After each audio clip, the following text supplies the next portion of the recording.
I'm interviewing Mr. Chris now in his socks This isn't weird at all.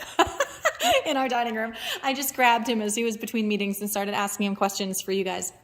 And then I realized that I should probably just capture it on film. He's more than happy to talk to you in person, but I know that a little intro could be helpful. So what I wanted to have you answer, I know that there's a lot more variables that you don't know, but what we were talking about is essentially if the hypothetical concept of purchasing a place potentially in Florida, keeping it under the jumbo loan limit of, let's round it to 650. We know it's 647 too, but the 650 amount. How, if they were to use the strategies that you teach people how to do, which I don't even describe well enough, I know, to potentially use their personal bank or their personal account to then fund their new home purchase, what would that look like? What would the time frame be? How much would be required for an initial deposit, or what we call the dump in that space, and then annual payments? Give us some ideas if she's interested or they're interested in utilizing that strategy. Okay, so I guess, all right, I'm going to try to keep this as high level and as quick and brief as possible. I have a ton of YouTube videos on this, by the way. So here's the deal. When you look at what I do as far as leveraging the cash value inside of these policies, and when you design them properly, the biggest thing with this is that you have to realize it's a long-term play, right? So when it comes to buying a house, you guys, let's just say you have I'm going to work off basic, what I would call needs of your short-term needs with a home.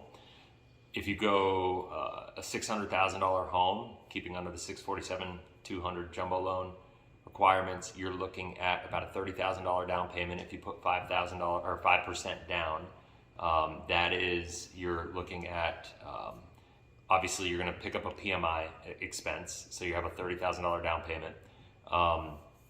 When it comes to a policy, you can only leverage what you put into the policy. So I guess high level, the thing I want to explain is it's basically a savings account on steroids. One of the things we do is we call it the and asset, because it's not, do I put my money in a policy or do I put my money into an investment, like a real estate investment or stocks or something of that nature. Some people do crypto, other people do other things. It doesn't really matter. Some people use it for their businesses. But the bottom line is think of it as a storage vehicle. And for you, leveraging it for a down payment for your home, you could actually kind of create your own second mortgage, so to speak. It's like a self-finance second mortgage.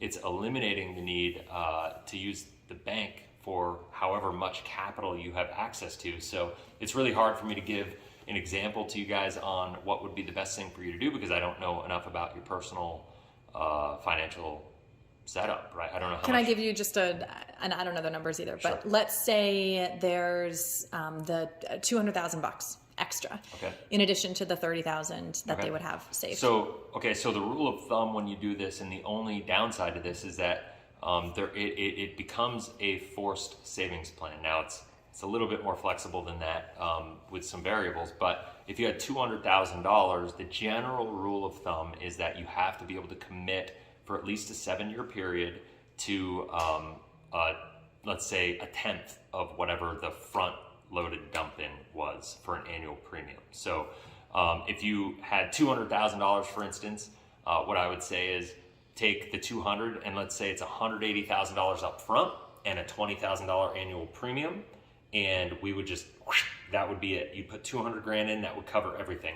Out of that 200 grand, about 180 of it would be liquid within 30 days. You'd be able to access it all. And then another, like say 4% of that, so like another 8,000 would be liquid in about a year, right? And I could run numbers for you guys, and that would be easy. And the thing with that is like now you're invested in a system, like versus keeping your money in a bank account. Or just doing it as a mortgage, or putting it as a down payment on the mortgage, right? Exactly. So think about it this way: that money, that $180,000 cash value, because remember, it's going into a life insurance contract, so there are expenses for the life insurance. That's where some of the lack of liquidity on the first couple of years comes from. But you're investing in a system. Like this system is going to be a savings account on steroids that you can leverage for other stuff. So the cool part is you can actually borrow against that policy for less then you're earning on it, right? And so as like, yes, it's pretty awesome. I love that. And this is why I do what I do. I teach people how to take that money, how to leverage it. And so for instance, if I could show you a way that you could earn 5% in a guaranteed account, which is virtually impossible to find anywhere else except for these policies right now. If I could show you a way to earn 5% and then be able to attach a line of credit to it where you only pay 3% on that line of credit, let's say you had $200,000 in your account, you're paying 3% for a line of credit as you use it. Let's say you use that for your mortgage, and as you pay that line of credit back, the liquidity is instant. Like as you pay it back, it's like you pay the bank, you are your own banker. That's why you call it infinite banking, bank on yourself, whatever. As you do that, every mortgage payment you make, that money just becomes reaccessible for you, right? Like it's reliquified. So they can go buy an investment property with it. You can buy investment properties as it becomes liquid. We call it your collateral capacity, right? If you have $200,000 and you borrow $200,000, your collateral capacity is now zero. As you start paying it back, once you paid 20 grand back to it, your collateral capacity is 20 grand, right? Like, and as you pay it off, it becomes more liquid. But here's the cool part. You're only paying 3% simple interest on the loan, but your money is compounding at 5%. The full 200,000 in this scenario would be compounding. And so that's the power of doing this. I mean, it's not there's no get rich quick thing here, right? Like you can't, you have to have a long-term view. The downside, it's not a downside, it's just something to think about. That the variables in the equation are, if you do $180,000 to $200,000 up front, whatever it is, the number that you do, you're going to have to commit to about 1/10 of that for an annual forced savings plan for at least 7 years. But the crazy part is, as you do this, once you hit year 3 or so, the account is going to be growing by much higher levels than what you've put into it. And so there's like a 2-year, what we call capitalization phase to make this, where if you just kept your money in your bank account, you're going to be a little ahead as far as liquidity goes. But year 3 and beyond, and like we said, if we're looking at a long-term view here, you're going to get better returns. It's going to be about 40 times the returns that you're going to get in a savings account. And you're looking at the fact that you're going to have liquidity of that money that you can leverage. And correct me if I'm wrong, you get life insurance as in death benefits. And you get life insurance. So it's tied to a properly designed whole life insurance policy that most people don't know how to do. I'm just going to tell you that up front. And when you do that, you do get life insurance, which, I mean, I know you have kids, and I know, I know that's important for a lot of people, even if you don't need it. I can tell you why you probably want it from a tax advantaged, way of designing your life. So that's one part. But the other part to it is it has living benefits that go along with it. So, if it comes with $1 million death benefit, we don't design these for death benefit. We design them for maximum cash efficiency. The life insurance just we want it to be as low as possible because there's fees that go along with the life insurance. So we basically take what the government allows us to do, and we reduce the life insurance to the lowest level possible that the government allows us to do it and still remain tax advantageous to you.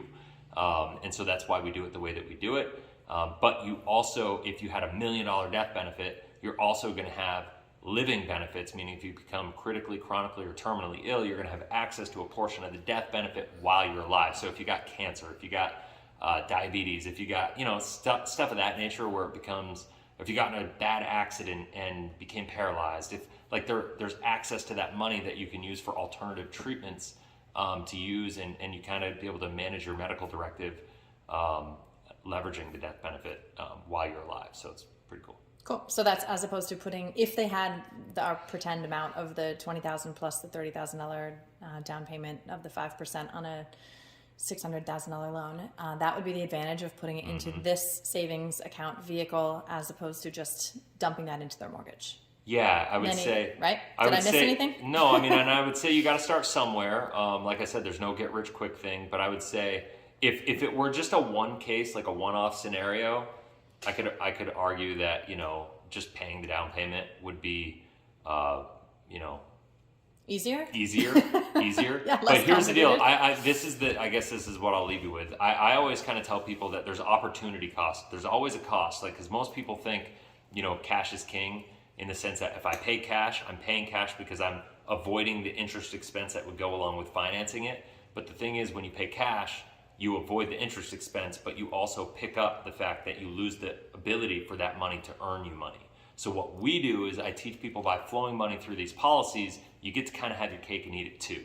And it doesn't necessarily, it's not that clean for the first year or two, but you got to start somewhere. It's a kind of that old adage, like, when's the best time to plant a tree? 30 years ago. But if you haven't done it, the best time is like today or tomorrow or yesterday or like whatever, right? And so it's the same thing with this, is if you have a long-term view, I would say, like, if it was just this one house, it might not be right for you. And if that were it, like, okay. But from what I'm hearing, from what I've heard, is you guys are interested in real estate investment. You're probably this isn't gonna be your last house. It's probably like, you got a lot of things going on. Businesses. So, businesses and all that stuff. So implementing, hustlers. setting up a financial system that can give you a set of rules that you run all your money through, it helps you set up kind of like a set of rules for engagement, and helps you kind of filter through decisions that you're making as you go through the process. So Cool. All right, so hopefully that was just a primer. Thank you, Chris, for taking your time to do this Sure. Glad to help. For my friends and our future friends. Now I want to go film a YouTube video or something. Go do one with this exact scenario without names. Totally. All right, so I hope that helps you guys. Chris is willing to, I'll get you on the phone with him, or to do a Zoom or something if you want to do that. Or maybe we should go out to dinner before they head off to Florida. Let's do it. All right, sounds good. We got babysitting. That's right. Let's make it happen. All right, guys, hope that helps. Bye.